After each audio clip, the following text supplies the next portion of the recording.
Hey, Brian from Garage Mahal. Today I'm talking about belt buckles and belts. Like, if you travel a lot like I do, the most annoying thing is going through the metal detector. You got your metal belt buckle on, you got to take your belt off. Even if you're TSA approved, I found that they still want you to take your belt off when you're walking through the metal detector. A little bit of a hassle, but you got to wear a belt. I mean, it's not only as a fashion statement, like for some of us, it holds your pants up. But one thing that I had a problem with was metal belt buckles. One, going through TSA, airport security, that's a pain. But even like driving around, if you're sitting in your car driving around, like that metal belt buckle kind of like digs up into your underbelly. It's like ridiculous. It hurts.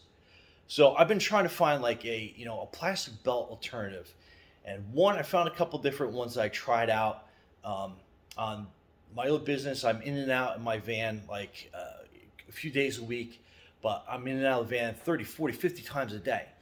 And one thing I noticed is my to keep my belt tight enough, it was also like jabbing me into my stomach. So I finally found this company. It's called I guess how you pronounce it is Drizette.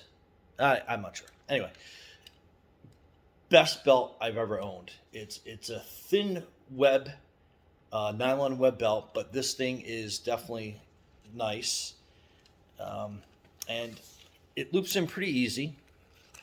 So you kind of loosen up like that. You put it through the belt side, and then that's it. It's nice and low profile, so it's not going to be digging into your gut. And then sizing it was pretty easy. What I did was I took the and this is how you disconnect it from the belt itself. Basically, just kind of pop it up like that, and then you have your two ends. Basically, what I did is I accounted for the belt buckle. It was, you figure, is probably about 2 inches where you need it the most. So I looped the belt around through my pants, and then I gave myself like an extra 2 inches, and then I basically just cut off what I needed. And then again, you are just like lifting up that little gizmo here like that, and you're putting your belt through, and then you put it like right to the end right there, and then it closes down. And it's flexible enough to be a plastic comfortable belt, but it's rigid enough it's not going to lose its tension like over time. And then basically you loop your belt back through, snap it down, and you're good to go. You have a nice low profile TSA friendly belt that you don't have to worry about taking off like on a metal detector.